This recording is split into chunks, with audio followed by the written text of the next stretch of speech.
ಸ್ನೇಹಿತರೆ, ಇನ್ನು ಮುಂದೆ ನೀವು ಜಾತಿ ಮತ್ತು ಆದಾಯ ಪ್ರಮಾಣ ಪತ್ರ ಮಾಡಿಸೋಕೆ ಯಾವುದೇ ಕಚೇರಿಗೆ ಹೋಗಿ ಲೈನಲ್ಲಿ ನಿಂತ್ಕೊಳ್ಳೋ ಅವಶ್ಯಕತೆ ಇಲ್ಲ. ಮತ್ತು ಯಾವುದೇ ದಾಖಲೆಗಳನ್ನು ಯಾವುದೇ ಕಚೇರಿಗೆ ಹೋಗಿ ಕೊಡೋ ಅವಶ್ಯಕತೆ ಇಲ್ಲ. ಎಲ್ಲವನ್ನು ನಿಮ್ಮ ಮೊಬೈಲ್ನಿಂದಲೇ ಅಪ್ಲೈ ಮಾಡಿ PDF ಫೈಲನ್ನು ನಿಮ್ಮ ಮೊಬೈಲ್ನಿಂದಲೇ ಡೌನ್ಲೋಡ್ ಮಾಡ್ಕೋಬೋದು. ಬನ್ನಿ ಅದು ಹೇಗಂತ ಸ್ಟೆಪ್ ಬೈ ಸ್ಟೆಪ್ ನೋಡೋಣ. ಈ ಒಂದು ವಿಡಿಯೋನ ನೀವು ಸ್ಕಿಪ್ ಮಾಡದೆ ನೋಡಿದ್ರೇ ನಿಮ್ಮ ಹಣ ಮತ್ತು ಸಮಯದ ಉಳಿತಾಯ ಆಗುತ್ತೆ. ಮೊದಲನೇದಾಗಿ ಎಷ್ಟು ದಿನಗಳಲ್ಲಿ ಇದು ಆಗುತ್ತೆ, ಸೇವಾ ಶುಲ್ಕ ಎಷ್ಟು, ಅವಶ್ಯಕ ದಾಖಲೆಗಳು ಯಾವ್ಯಾವು, ಅದನ್ನು ಹೇಗೆ ರೆಡಿ ಮಾಡ್ಕೊಳ್ಳೋದು ಅಂತ ಇಲ್ಲಿ ಮೊದಲು ನೋಡೋಣ. ಇಲ್ಲಿ ಇದಕ್ಕೆ ಬೇಕಾಗುವ ಅವಶ್ಯಕ ದಾಖಲೆಗಳು ಯಾವುದಪ್ಪ ಅಂದರೆ ಸ್ವಯಂ ದೃಢೀಕರಣ, ಗುರುತಿನ ಚೀಟಿ ಮತ್ತು ವಿಳಾಸದ ಪುರಾವೆ. ಸ್ವಯಂ ದೃಢೀಕರಣ ಪತ್ರನ ಹೇಗೆ ಫಿಲಪ್ ಮಾಡೋದು ಮತ್ತು ಅದನ್ನು PDF ಆಗಿ ಕನ್ವರ್ಟ್ ಮಾಡೋದು ಹೆಂಗೆ. ಗುರುತಿನ ಚೀಟಿಗೆ ನೀವು ಪ್ಯಾನ್ ಕಾರ್ಡ್ ಅಥವಾ ವೋಟರ್ ID ಕಾರ್ಡನ್ನು ಅಪ್ಲೋಡ್ ಮಾಡಿ. ಮತ್ತು ವಿಳಾಸದ ಪುರಾವೆಗೆ ಕಡ್ಡಾಯವಾಗಿ ಆಧಾರ್ ಕಾರ್ಡನ್ನು ಅಪ್ಲೋಡ್ ಮಾಡಬೇಕು. ಇದೆಲ್ಲ ಅಪ್ಲೋಡ್ ಮಾಡಿದ ನಂತರ ಇಲ್ಲಿ ಇವುಗಳಿಗೆ ನೋಡಿ, ಪ್ರತಿ PDF ಫೈಲ್ 200 KB ಫೈಲಲ್ಲಿ ಮಾತ್ರ ಇರಬೇಕು. ಮತ್ತು ಫೋಟೋ, ಅರ್ಜಿದಾರರ ಫೋಟೋ ಏನಿರ್ತಲ್ಲ ಅದು PDF ಫೈಲ್ ಗಾತ್ರ ಅಂದರೆ ಮಾಮೂಲಿ ಫೋಟೋ ಸೈಜು ಇದು ಕೂಡ ಇದನ್ನ ಅಪ್ಲೋಡ್ ಮಾಡಬಹುದು. ಅದು 50 KB ಒಳಗಡೆ ಇರಬೇಕು. ಇವುಗಳನ್ನು ರೆಡಿ ಮಾಡ್ಕೊಳ್ಳೋದು ಹೇಗಂತ ಮೊದಲನೇದಾಗಿ ನೋಡೋಣ. ಈ ಸ್ವಯಂ ದೃಢೀಕರಣ ಪತ್ರನ ನಮ್ಮ ಟೆಲಿಗ್ರಾಮ್ ಚಾನಲ್ ಡಿಗ್ರಿ ಟೆಕಲ್ಲಿ ಸಿಗುತ್ತೆ ನಿಮಗೆ. ಇಲ್ಲಿದೆ ನೋಡಿ, ಇದು ಸೆಲ್ಫ್ ಡಿಕ್ಲರೇಷನ್ PDF ಫೈಲ್ ಇದೆ. ಇದನ್ನು ಓಪನ್ ಮಾಡಿದ ನಂತರ ಈ ರೀತಿಯಾಗಿ ಕಾಣುತ್ತೆ. ಆವಾಗ ಇಲ್ಲಿ ಫಾರಮ್ಗಳನ್ನು ಫಿಲಪ್ ಮಾಡೋದು ಹೆಂಗಂದರೆ, ನೀವು PDF ಫೈಲನ್ನು ಪ್ರಿಂಟ್ ತೊಗೊಂಡು ಬರೆದು ಆಮೇಲೆ PDF ಕ್ರಿಯೇಟ್ ಮಾಡೋ ಅವಶ್ಯಕತೆ ಇಲ್ಲ, ಇಲ್ಲಿಂದನೇ ಫಿಲಪ್ ಮಾಡ್ಬೋದು. ಗೂಗಲ್ ಡ್ರೈವ್ PDF ವ್ಯೂವರ್ನ ನೀವು ಎನೇಬಲ್ ಮಾಡ್ಕೋಬೇಕು. ಇದಾದ ನಂತರ ಇಲ್ಲಿ ಸೈಡಲ್ಲಿ ನೀವು ನೋಡ್ತಿರ್ಬೋದು ಪೆನ್ಸಿಲ್ ಐಕನ್ ಇದೆ. ಈ ಪೆನ್ಸಿಲ್ ಐಕನ್ ಮೇಲೆ ಕ್ಲಿಕ್ ಮಾಡಿದ್ರೆ ನಿಮಗೆ ಇಲ್ಲಿ ರೈಟಿಂಗ್ ಮಾಡೋ ಆಪ್ಷನ್ಗಳು ಸಿಗ್ತವೆ. ಇದನ್ನು ನೀಲಿ ಪೆನ್ ಅಥವಾ ಬ್ಲಾಕ್ ಪೆನ್ನಲ್ಲಿ ಸೆಲೆಕ್ಟ್ ಮಾಡ್ಕೋಬೇಕು. ಸೆಲೆಕ್ಟ್ ಮಾಡ್ಕೊಂಡಿದ ನಂತರ ಈಗ ಬರೆಯೋಕ್ಕೆ ಟೈಪ್ ಮಾಡಬೇಕು, ಸ್ಟಾರ್ಟ್ ಮಾಡಬೇಕು. ನೋಡಿ, ನಿಮ್ಮ ಹೆಸರು ಮಂಜುನಾಥ, ಬೇರೆ ಬೇರೆ ಯಾವುದೇ ಹೆಸರಿದ್ರೂ ಕೂಡ ಹೆಸರಲ್ಲಿ ಟೈಪ್ ಮಾಡಬೇಕು. ಮತ್ತು ನಿಮ್ಮ ಊರು, ನಿಮ್ಮ ತಾಲೂಕು, ನಿಮ್ಮ ಜಿಲ್ಲೆ ಇದನ್ನು ಫಿಲಪ್ ಮಾಡಿದ ನಂತರ ನಾನು ನಿಮ್ಮ ಕಾಸ್ಟ್ ಯಾವುದು ಅಂದರೆ ಯಾವ ಜಾತಿಗೆ ಸೇರಿದ್ದೀರಿ ಅಂತೇಳಿ ಇರುತ್ತೆ. ನೀವು ಕಾಸ್ಟನ್ನು ಇಲ್ಲಿ ಎಂಟರ್ ಮಾಡಬೇಕು. ಎಂಟರ್ ಮಾಡಿದ ನಂತರ ನಿಮ್ಮ ಕುಟುಂಬದ ವಾರ್ಷಿಕ ಆದಾಯ ಎಲ್ಲ ಮೂಲಗಳಿಂದ ಎಷ್ಟಿದೆ ನಿಮ್ಮ ವಾರ್ಷಿಕ ಆದಾಯ, ಅದನ್ನು ಇಲ್ಲಿ ಫಿಲ್ ಮಾಡಬೇಕು. ಫಿಲ್ ಮಾಡಿದ ನಂತರ ಇಲ್ಲಿ ಕೆಳಗಡೆ ನನಗೆ ಅಂದರೆ ಸರ್ಕಾರಿ ಸೌಲಭ್ಯಗಳನ್ನು ಪಡೆಯೋಕ್ಕೋಸ್ಕರ ಅಂತ ಬರಿಬೇಕು. ನೋಡಿ, ಇಲ್ಲಿ ಸರ್ಕಾರಿ ಸೌಲಭ್ಯಗಳನ್ನು ಪಡೆಯೋಕ್ಕೆ ಸರ್ಕಾರಿ ಸೌಲಭ್ಯಗಳು.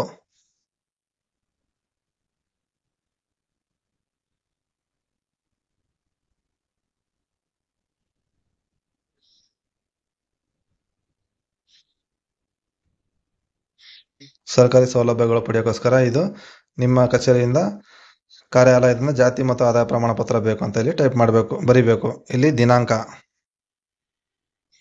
ದಿನಾಂಕನ ಟೈಪ್ ಮಾಡಬೇಕು, ಬರಿಬೇಕು. ಬರೆದು ಇಲ್ಲಿ 2024. ಸ್ಥಳ, ಈ ಅರ್ಜಿ ಸಲ್ಲಿಸುವಾಗ ನೀವು ಯಾವ ಸ್ಥಳದಲ್ಲಿದ್ರಿ ಆ ಸ್ಥಳನ ಬರೀಬೇಕು. ಇಲ್ಲಿ ಬರೆದ ನಂತರ ನಿಮ್ಮ ಸಿಗ್ನೇಚರನ್ನು ಮಾಡಬೇಕು.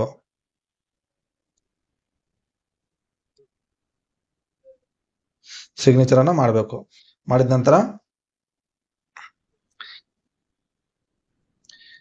ಇದರ ಒಂದು ಸ್ಕ್ರೀನ್ ಶಾಟನ್ನು ತಗೋಬೇಕು. ನೋಡಿ, ಇದನ್ನು ನಿಮಗೆ ಉದಾಹರಣೆಗೆ ತೋರಿಸ್ತಾ ಇದ್ದೀನಿ. ಈ ರೀತಿಯಾಗಿ ಎಲ್ಲ ಡಾಕ್ಯುಮೆಂಟ್ಗಳನ್ನು ನೀವು ರೆಡಿ ಮಾಡ್ಕೋಬೇಕು. ಒಂದು ಸ್ಕ್ರೀನ್ ಶಾಟ್ ತಗೋಬೇಕು. ತಗೊಂಡಿದ ನಂತರ ಈ ಡಾಕ್ ಸ್ಕ್ಯಾನರ್ ಅನ್ನೋ ಆ್ಯಪ್ ಅನ್ನ ಪ್ಲೇ ಸ್ಟೋರ್ ಇಂದ ಡೌನ್ಲೋಡ್ ಮಾಡಿ ಇನ್ಸ್ಟಾಲ್ ಮಾಡ್ಕೋಬೇಕು. ಇದನ್ನು ಓಪನ್ ಮಾಡಿದ ನಂತರ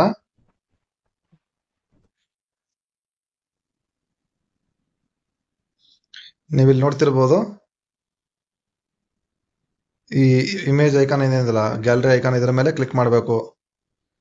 ಕ್ಲಿಕ್ ಮಾಡಿದ ನಂತರ ಇಲ್ಲಿ ನೀವು ಏನು ಸ್ಕ್ರೀನ್ ಶಾಟ್ ತೊಗೊಂಡಿದ್ರಲ್ಲ ಅದರ ಒಂದು ಫೋಟೋನ ಸೆಲೆಕ್ಟ್ ಮಾಡಿಕೊಂಡು ಇದರಲ್ಲಿ ಇನ್ಸರ್ಟ್ ಮಾಡಿದ್ರೆ ಇಲ್ಲಿ ಸೈಜನ್ನು ಸೆಲೆಕ್ಟ್ ಮಾಡಿಕೊಂಡು ಈ ನೆಕ್ಸ್ಟ್ ಮೇಲೆ ಕ್ಲಿಕ್ ಮಾಡಬೇಕು. ಕ್ಲಿಕ್ ಮಾಡಿದ್ರೆ ನೋಡಿ, ಇಲ್ಲಿ ಆ ಸೈಜಿನ ಒಂದು ಏನು ಸೆಲ್ಫ್ ಡಿಕ್ಲರೇಷನ್ ಇದೆ ಆ ಫಾರಮು ರೆಡಿಯಾಗಿದೆ.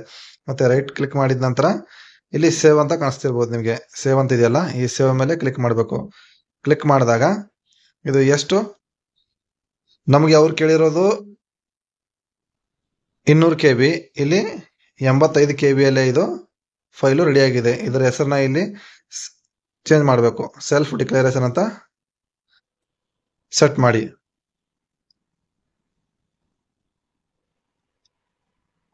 ಸೆಲ್ಫ್ ಡಿಕ್ಲರೇಷನ್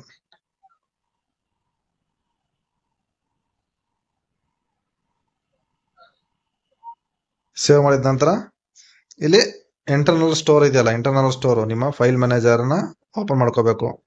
ಓಪನ್ ಮಾಡ್ಕೊಂಡಿದ ನಂತರ ನೀವು ಯಾವುದೇ ಒಂದು ಫೋಲ್ಡರ್ನ ಸೆಲೆಕ್ಟ್ ಮಾಡ್ಕೊಂಡಿದ್ರೆ ಆ ಫೋಲ್ಡರ್ನ ಇಲ್ಲಿ ಯೂಸ್ ಮಾಡ್ಕೋಬೇಕು. ಯೂಸ್ ದಿಸ್ ಅಂತ ಇರುತ್ತಲ್ಲ, ಫೋಲ್ಡರ್ನ ಸೆಲೆಕ್ಟ್ ಮಾಡ್ಕೊಂಡು ಅಲ್ಲಿ ಇದನ್ನ ಯೂಸ್ ದಿಸ್ ಫೋಲ್ಡರ್ ಮೇಲೆ ಕ್ಲಿಕ್ ಮಾಡಬೇಕು. ಕ್ಲಿಕ್ ಮಾಡಿದ್ರೆ ಅದು ಸೇವ್ ಆಗುತ್ತೆ.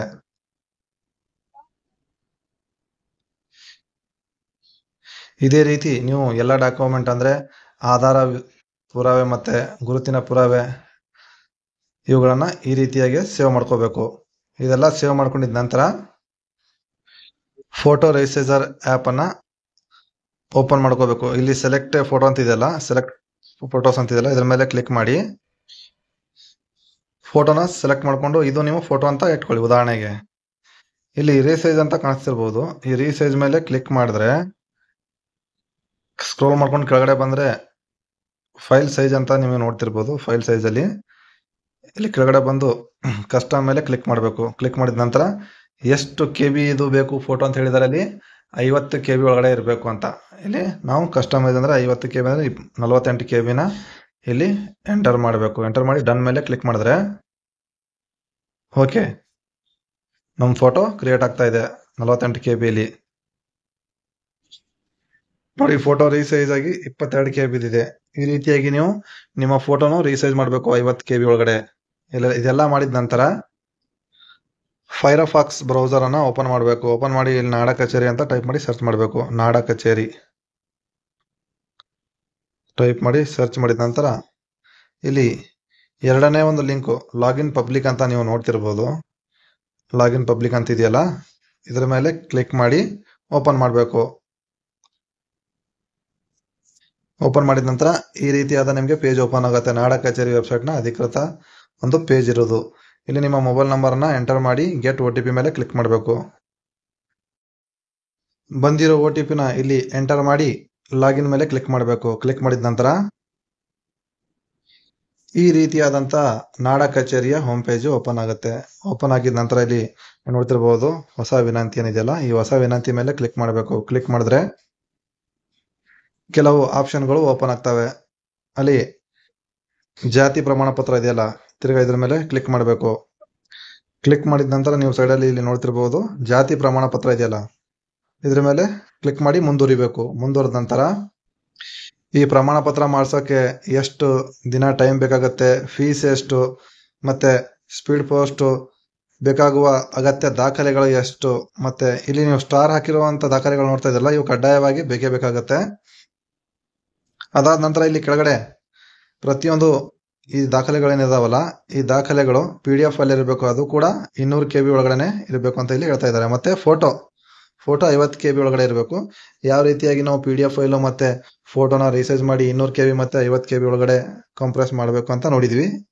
ಇದೆಲ್ಲ ಆದ ನಂತರ ಇಲ್ಲಿ ಮುಂದುವರಿಯಿರಿ ಅಂತ ಇರುತ್ತೆ. ಈ ಮುಂದುವರಿಯಿರಿ ಬಟನ್ ಮೇಲೆ ಕ್ಲಿಕ್ ಮಾಡಿದ್ರೆ ನೀವು ಪಡಿತರ ಚೀಟಿ ಹೊಂದಿದ್ದೀರಾ ಅಂತ ಕೇಳುತ್ತೆ. ಇಲ್ಲಿ ನೀವು ಇಲ್ಲ ಅಂತ ಇಲ್ಲ ಇದ್ರ ಮೇಲೆ ಟಿಕ್ ಮಾಡಿದ ನಂತರ ಇಲ್ಲಿ ಮುಂದುವರಿಸಿ ಅನ್ನೋ ಆಪ್ಷನ್ ಬರುತ್ತೆ. ಈ ಮುಂದುವರಿಸಿ ಬಟನ್ ಮೇಲೆ ಕ್ಲಿಕ್ ಮಾಡಬೇಕು. ಕ್ಲಿಕ್ ಮಾಡಿದ ನಂತರ DBT Karnataka identity validation service ಪೇಜ್ಗೆ ಇದು ರೀಡೈರೆಕ್ಟ್ ಆಗುತ್ತೆ. ನೀವು ಪ್ರಮಾಣ ಪತ್ರನ ಕನ್ನಡ ಅಥವಾ ಇಂಗ್ಲಿಷ್ ಅಲ್ಲಿ ಪಡಿಬೇಕಾದ್ರೆ ನಿಮ್ಗೆ ಹೋಮ್ ಪೇಜ್ ಅಲ್ಲಿ ಈ ರೀತಿಯಾದಂತ ಒಂದು ಆಪ್ಷನ್ ಇರುತ್ತೆ, ಕನ್ನಡ ಇಂಗ್ಲಿಷ್ ಅಂತ. ನೀವು ಕನ್ನಡ ಬೇಕಂದ್ರೆ ಕನ್ನಡನ ಇಲ್ಲಿ ಟಿಕ್ ಮಾಡಬೇಕು, ಇಂಗ್ಲಿಷ್ ಬೇಕಂದ್ರೆ ಇಂಗ್ಲಿಷ್. ನಾವು ಕನ್ನಡನ ಟಿಕ್ ಮಾಡಿದೀವಿ. ಇಲ್ಲಿ ಕನ್ನಡದಲ್ಲಿ ಟಿಕ್ ಮಾಡಿರೋ ಕಾರಣ ನಾವಲ್ಲಿ DBT ಕರ್ನಾಟಕ ವ್ಯಾಲಿಡೇಷನ್ ಏನಿದೆಯಲ್ಲ ಸರ್ವಿಸ್, ಅಲ್ಲಿ ಕನ್ನಡದಲ್ಲಿ ಆಧಾರ್ ಕಾರ್ಡ್ ಅಲ್ಲಿ ಹೆಸರಿರೋ ಹಾಗೆ ಟೈಪ್ ಮಾಡಿ ಮುಂದುವರಿಬೇಕು.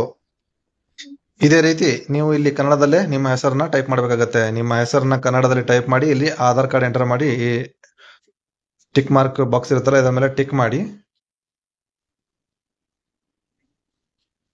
ಸಬ್ಮಿಟ್ ಬಟನ್ ಮೇಲೆ ಕ್ಲಿಕ್ ಮಾಡಿದ್ರೆ ನಿಮ್ಮ ಆಧಾರ್ ಕಾರ್ಡ್ ಅಲ್ಲಿ ಇರುವಂತಹ ಎಲ್ಲಾ ಡೀಟೇಲ್ಸ್ಗಳು ಇಲ್ಲಿ ಆಟೋಮೆಟಿಕ್ ಆಗಿ ಫಿಲ್ ಆಗ್ತಾ ಬಂದಿರ್ತವೆ. ಇಲ್ಲಿ ಮೇಲ್ಗಡೆ ಜಿಲ್ಲೆ, ತಾಲೂಕು, ಹೋಬಳಿ ಮತ್ತೆ ನಿಮ್ಮ ಗ್ರಾಮ.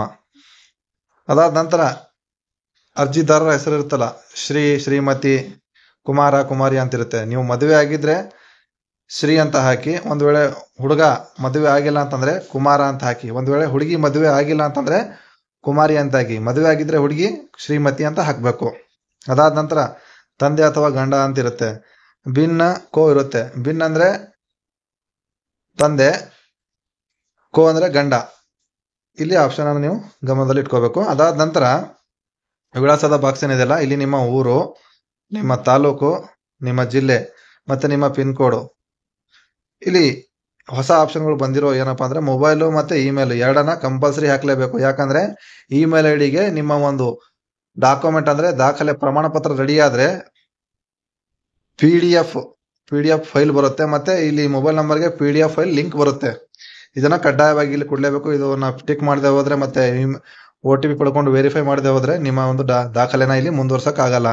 ಇದೆಲ್ಲ ಆದ ನಂತರ OTP ಪಡೆದ ನಂತರ ಇಲ್ಲಿ ಬಂದಿರೋ OTPಗಳನ್ನು OTP ಬಾಕ್ಸಲ್ಲಿ ಹಾಕಿ ಪರಿಶೀಲಿಸಿ ಅಂತ ಇದ್ರ ಮೇಲೆ ಎರಡಕ್ಕೂ ಕ್ಲಿಕ್ ಮಾಡಬೇಕು. ಕ್ಲಿಕ್ ಮಾಡಿದ್ರೆ OTP ವೆರಿಫೈಡ್ ಸಕ್ಸಸ್ಫುಲಿ ಅಂತ ಇರುತ್ತೆ ನೋಡಿ. ಇಲ್ಲಿ ಈ ಥರ ಮೆಸೇಜ್ ಶೋ ಆಗುತ್ತೆ. ಈ ಮೆಸೇಜ್ ಶೋ ಆದ ನಂತರ ಇಲ್ಲಿ ಕೆಳಗಡೆ ಮುಂದುವರಿಯಿರಿ ಅಂತ ಇರುತ್ತೆ. ಈ ಮುಂದುವರಿಯಿರಿ ಬಟನ್ ಮೇಲೆ ಕ್ಲಿಕ್ ಮಾಡಿದ್ರೆ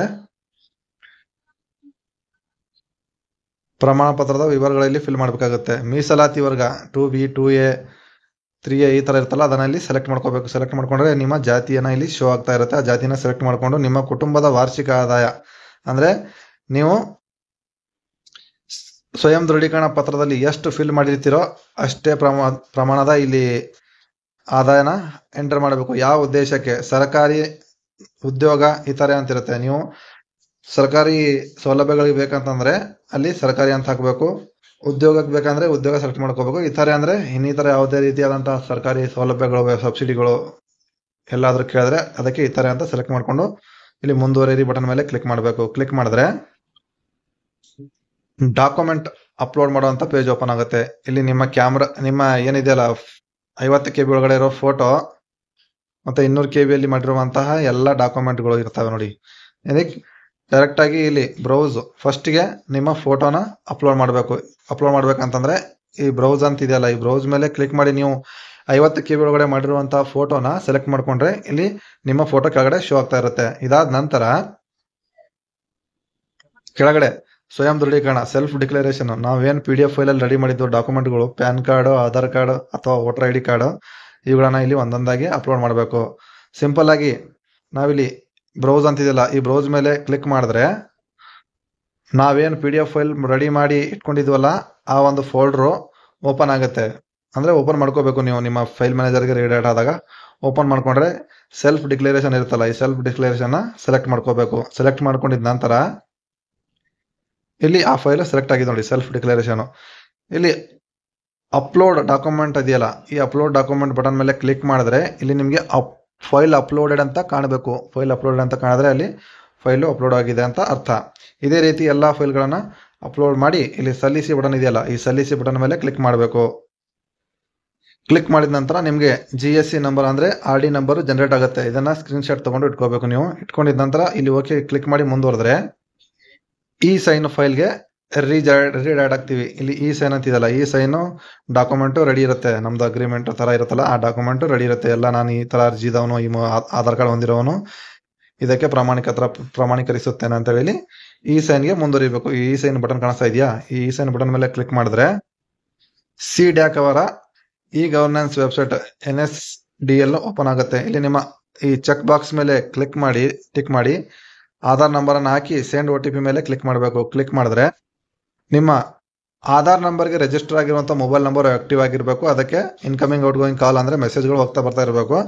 ಅದಾದ ನಂತರ ಮೆಸೇಜ್ ಬಂದಿರೋ OTPನ ಇಲ್ಲಿ ಎಂಟರ್ ಮಾಡಿ ವೆರಿಫೈ OTP ಮೇಲೆ ಕ್ಲಿಕ್ ಮಾಡಬೇಕು. ಕ್ಲಿಕ್ ಮಾಡಿದ್ರೆ ಕೆಲವೊಂದು ಸಾರಿ ಫೇಲ್ ಆಗುತ್ತೆ. ಫೇಲ್ ಆದ ನಂತರ ನೀವು ಮತ್ತೆ ತಿರ್ಗಾ ಹೋಮ್ ಪೇಜ್ಗೆ ಲಾಗಿನ್ ಆಗಿ ಇಲ್ಲೇನು ಉಳಿದ ವ್ಯವಹಾರಗಳು ಅಂತ ಇದೆಯಲ್ಲ, ಈ ಉಳಿದ ವ್ಯವಹಾರಗಳ ಮೇಲೆ ಕ್ಲಿಕ್ ಮಾಡಿದ್ರೆ ನಿಮಗೆ ಎಲ್ಲ ವ್ಯವಹಾರಗಳು ಅಂದರೆ ಈ ಸೈನ್ ಬಾಕಿ ಇದೆಯಾ, ಪಾವತಿ ಬಾಕಿ ಇದೆಯಾ ಅಂತ ಇಲ್ಲಿ ನಿಮಗೆ ತೋರಿಸ್ತಾ ಇರುತ್ತೆ. ಅಲ್ಲಿ ಈ ಸೈನ್ ಬಾಕಿ ಇದೆ ಅಂತ ಹೇಳ್ಬಿಟ್ಟು ಅದರ ಮೇಲೆ ಕ್ಲಿಕ್ ಮಾಡಿದ್ರೆ ಇಲ್ಲಿ ಉಳಿದಿರುವಂತಹ ಎಲ್ಲ ದಾಖಲೆಗಳ RD ನಂಬರು, ಹೆಸರು ಎಲ್ಲ ನಿಮಗೆ ನೋಡೋಕ್ಕೆ ಸಿಗುತ್ತೆ. ಅದಾದ ನಂತರ ನೀವು ಇಲ್ಲಿ ಈ RD ನಂಬರ್ ಮೇಲೆ ಕ್ಲಿಕ್ ಮಾಡಿ ಮುಂದುವರೆದ್ರೆ ಸೇಮ್ ಪ್ರೊಸೆಸ್ಸಲ್ಲಿ ನಿಮ್ಮ ಈ ಸೈನ್ ಆದರೆ ಮತ್ತೆ ಪಾವತಿ ಅಂದರೆ ಪೇಮೆಂಟ್ ಮಾಡೋ ಪೇಜ್ಗೆ ಅದು ರೀಡೈರೆಕ್ಟ್ ಆಗುತ್ತೆ. ರೀಡೈರೆಕ್ಟ್ ಆದ ನಂತರ ಹಣ ಪಾವತಿಸಲು ಮುಂದುವರಿಯಿರಿ ಅಂತ ಇದೆಯಲ್ಲ, ಇಲ್ಲಿ ಹಣ ಪಾವತಿಸಿ ಮುಂದುವರಿಸ್ತಾರೆ. ಇದ್ರ ಮೇಲೆ ಕ್ಲಿಕ್ ಮಾಡಬೇಕು. ಕ್ಲಿಕ್ ಮಾಡಿದ ನಂತರ ಪೇಮೆಂಟ್ ಪೇಜ್ಗೆ ನೀವು ರೀಡೈರೆಕ್ಟ್ ಆಗ್ತೀರಿ. ಇಲ್ಲಿ ಎಲ್ಲ ಟರ್ಮ್ಸ್ ಆ್ಯಂಡ್ ಕಂಡೀಷನ್ ನೀವು ಸರಿಯಾಗಿ ಓದ್ಕೋಬಹುದು. ಇಲ್ಲಿ ಎಲ್ಲ ಕಂಡೀಷನ್ಗಳು ನಿಮಗೆ ನೋಡೋಕ್ಕೆ ಸಿಗ್ತವೆ. ಇದಾದ ನಂತರ ಈ ಟಿಕ್ ಬಾಕ್ಸ್ ಮೇಲೆ ಟಿಕ್ ಮಾಡಿ SBI ಇ-ಪೇನ ಸೆಲೆಕ್ಟ್ ಮಾಡ್ಕೋಬೇಕು. SBI ಇ-ಪೇಮೆಂಟ್ ಅನ್ನ ಸೆಲೆಕ್ಟ್ ಮಾಡ್ಕೊಂಡು ಮುಂದುವರೆದ್ರೆ ಪೇಮೆಂಟ್ ಗೇಟ್ವೇ ಪೇಜ್ ಓಪನ್ ಆಗುತ್ತೆ. ಅವಾಗ ಇಲ್ಲಿ ನೀವು UPI ಪೇಮೆಂಟ್ ಇದೆಯಲ್ಲ, ಈ UPI ಪೇಮೆಂಟ್ ಅನ್ನ ಟಿಕ್ ಮಾಡಿ ಮುಂದುವರೆದ್ರೆ UPI ID ಹಾಕೋದ್ರ ಮೂಲಕ ನೀವು ಪೇಮೆಂಟ್ ಮಾಡ್ತೀರಾ ಅಥವಾ UPI QR ಕೋಡ್ ಬೇಕಂತ ಕೇಳ್ತಾ. ಇಲ್ಲಿ ನೀವು UPI QR ಕೋಡ್ ಅನ್ನ ಸೆಲೆಕ್ಟ್ ಮಾಡ್ಕೋಬೇಕು. QR ಕೋಡ್ ಅನ್ನ ಟಿಕ್ ಮಾಡಿ ಈ ಪೇ ನೌ ಅಂತ ಕ್ಲಿಕ್ ಮಾಡಿದ್ರೆ ಒಂದು QR ಕೋಡ್ ಜನರೇಟ್ ಆಗುತ್ತೆ. ಆ QR ಕೋಡ್ ಅನ್ನ ನೀವು ಈ ಮೊಬೈಲ್ ನ ರೀಸೆಂಟ್ ಆಪ್ ಅನ್ನ ಕ್ಲೋಸ್ ಮಾಡ್ದೇನೆ, ಈ ಪೇಜ್ ಅನ್ನ ಕ್ಲೋಸ್ ಮಾಡ್ದೇನೆ ಬೇರೆಯವರ ಮೊಬೈಲ್ ಇಂದ ಅಥವಾ ನಿಮ್ಮ ಸಂಬಂಧಿಕರ ಮೊಬೈಲ್ ಇಂದ ಅದನ್ನ ಸ್ಕ್ಯಾನ್ ಮಾಡಿ 40 ರೂಪಾಯಿನ ಪೇ ಮಾಡಬೇಕು. ಪೇ ಮಾಡಿದ ನಂತರ ನಿಮ್ಮ ಜಾತಿ ಮತ್ತು ಆದಾಯ ಪ್ರಮಾಣ ಪತ್ರದ ಏನು ಅರ್ಜಿ ಇದೆ ಅದು ನಾಡ ಕಚೇರಿಗೆ ಯಶಸ್ವಿ ಪೂರ್ವವಾಗಿ ಸಬ್ಮಿಟ್ ಆಗುತ್ತೆ. ಅದಾದ ನಂತರ ನಿಮ್ಗೆ ಒಂದು ಮೇಲ್ ಬರುತ್ತೆ, ಮೇಲು ಮತ್ತೆ ಮೆಸೇಜ್ ಬರುತ್ತೆ, ನಿಮ್ಮ ಪ್ರಮಾಣ ಪತ್ರದ ಅರ್ಜಿಯನ್ನು ಸ್ವೀಕರಿಸಲಾಗಿದೆ ಅಂತ. ಆ ಮೇಲು ಈ ತರ ಇರುತ್ತೆ ನೋಡಿ. ಈ ರೀತಿಯಾಗಿ ಮೇಲ್ ಬಂದಿರುತ್ತೆ, 40 ರೂಪಾಯಿಗಳು ಸ್ವೀಕರಿಸಲಾಗಿದೆ ಅಂತ. ಅದೇ ಕೆಳಗಡೆ ಸ್ಕ್ರೋಲ್ ಮಾಡ್ಕೊಂಡು ಬಂದ್ರೆ 40 ರೂಪಾಯಿ ತಗೊಂಡಿರುವಂತಹ ರಸೀದಿ ಇಲ್ಲಿ ನಿಮ್ಮ ಮೇಲ್ಗೆ ಬಂದಿರುತ್ತೆ ನೋಡಿ. ಆ ರಸೀದಿ PDF ಫೈಲು ಇಲ್ಲಿ ಕೆಳಗಡೆ ಇದೆ, ಇದನ್ನ ಓಪನ್ ಮಾಡಿ ನೀವು ನೋಡಬಹುದು. ಇದಾದ ನಂತರ 21 ದಿನಗಳ ಒಳಗಡೆಗಾಗಿ ನಿಮ್ಮ ಜಾತಿ ಮತ್ತು ಆದಾಯ ಪ್ರಮಾಣ ಪತ್ರ ರೆಡಿ ಆಗಿರುತ್ತೆ. ರೆಡಿ ಆದ ನಂತರ ನಿಮಗೆ ನಿಮ್ಮ ಮೊಬೈಲ್ಗೆ ಮತ್ತೆ ಇಮೇಲ್ ಐಡಿಗೆ PDF ಫೈಲು ಮೆಸೇಜ್ ಬರುತ್ತೆ. ಮೊಬೈಲ್ಗೆ ಬಂದ್ರೆ ಏನ್ ಮಾಡಬೇಕು ಅಂತಂದ್ರೆ ಅದನ್ನ ನೋಡೋಣ ಬನ್ನಿ. ನೋಡಿ, ಆ ಮೆಸೇಜ್ ಈ ತರ ಇರುತ್ತೆ. ಇಲ್ಲಿ ಡೈರೆಕ್ಟ್ ಆಗಿ ನಿಮ್ಮ PDF ಫೈಲ್ ಡೌನ್ಲೋಡ್ ಮಾಡುವಂತ ಲಿಂಕ್ ಬಂದಿರುತ್ತೆ ನೋಡಿ. ಇದೇ ನಿಮ್ಮ ಪ್ರಮಾಣ ಪತ್ರ ಡೌನ್ಲೋಡ್ ಮಾಡ್ಕೊಳ್ಳೋ ಲಿಂಕ್. ಇದ್ರ ಮೇಲೆ ಕ್ಲಿಕ್ ಮಾಡಿದ್ರೆ ಡೈರೆಕ್ಟ್ ಆಗಿ ನಿಮ್ಮ PDF ಫೈಲ್ ಜಾತಿ ಮತ್ತು ಆದಾಯ ಪ್ರಮಾಣ ಪತ್ರ ಡೌನ್ಲೋಡ್ ಆಗುತ್ತೆ. ಸ್ನೇಹಿತರೆ, ಈ ವಿಡಿಯೋ ನಿಮ್ಗೆ ಇಷ್ಟ ಆದ್ರೆ ಒಂದು ಲೈಕ್ ಮಾಡಿ, ಮತ್ತೆ ಇಂತಹ ಅದ್ಭುತ ವಿಡಿಯೋಗಳಿಗಾಗಿ ಡಿಗ್ರಿ ಟೆಕ್ ಯೂಟ್ಯೂಬ್ ಚಾನಲ್ನ ಸಬ್ಸ್ಕ್ರೈಬ್ ಮಾಡಿ. ಮತ್ತೆ ಸಿಗೋಣ ಒಂದು ಹೊಸ ವಿಡಿಯೋದಲ್ಲಿ. ಧನ್ಯವಾದಗಳು.